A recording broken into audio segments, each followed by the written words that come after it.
I'm Dana Gentry, your Communications Director at SEIU. Today we're talking with Lesley Cohen. She's an Assembly candidate in District 29. Thanks for being here. Thanks for having me. So you were already in the legislature and then you were voted out during the red wave of 2014. What are your priorities this time around? Right. Well, what I think we need to concentrate on is there were some education progresses made in 2015. We need to make sure that those are continued. On top of that, I'm a family law attorney, and we need to do some things with our family law statutes. A lot of our families are ending up in family law court. We need to get some of those statutes revised and reorganized. So many of our families are kind of held up in family court. I want to make sure that everyone's moving through family court as quickly as possible. On top of that, there's a lot of great things about Nevada and our legislature as far as the ability of our everyday citizens to be involved. And the problem is that most of us don't know that. And I really want to change that. We're one of the few states where, for instance, you can testify during the legislative session from Southern Nevada. You can testify even sometimes from Elko. In other states, you can't do that. You have to be at the Capitol. You can also be a part of interim committees that propose legislation. You can contact your legislator directly and say, hey, I've got this great idea for some legislation, or I need help with this issue. And most of our citizenry just don't know that. Luckily, people involved in unions do know about that availability and how close we are to our legislators.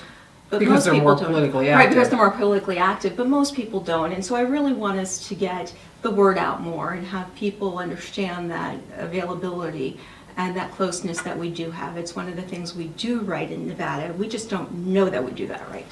Family court is a big concern for a lot of people. Right.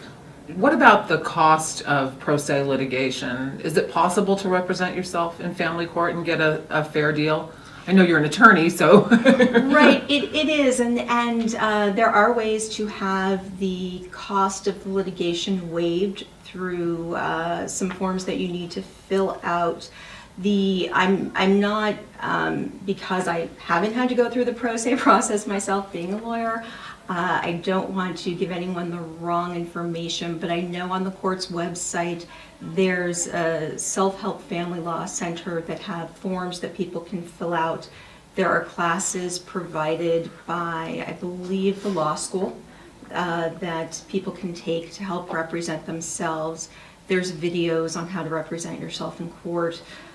There's also through the pro bono project, legal aid, that some people qualify for attorneys. They can get attorneys, and they can also go to a program where they can get their questions answered, that type of thing. You know, I think what's really interesting to me is that it's not a zero-sum game, and it's not one side wins and one side loses. It's we all need to do better together, and when one family gets a little more money because the parents are working as part of a union, that money is going right back into the economy.